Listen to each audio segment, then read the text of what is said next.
ఇది Vedasri story time.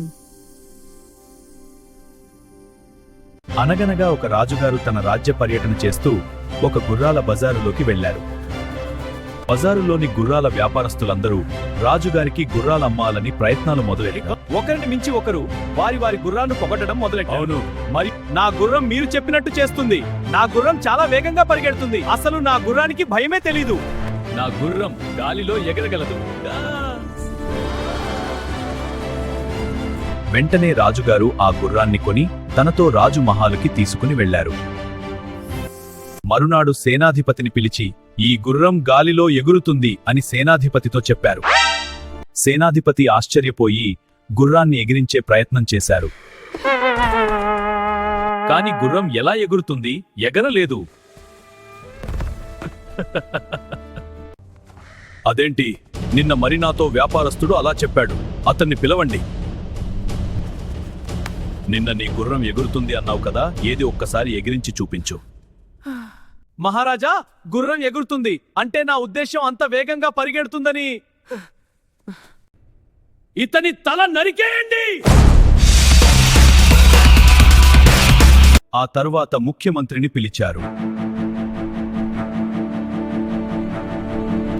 ముఖ్యమంత్రి, నాకు ఈ గుర్రం ఎగిరితే చూడాలని ఉంది, ఈ పని మీరే చేయాలి. మహారాజా, గుర్రం ఎలా ఎగురుతుంది? ఆ వ్యాపారస్తుడు అబద్ధం చెప్పానని ఒప్పుకున్నాడు కదా. ఇతని తల నరికేయండి.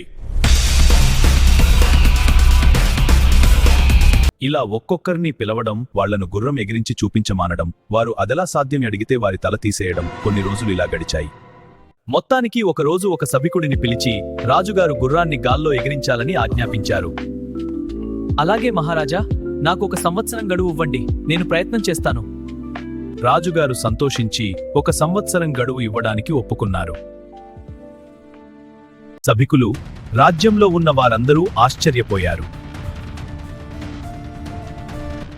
ఎలా ఒప్పుకున్నావు?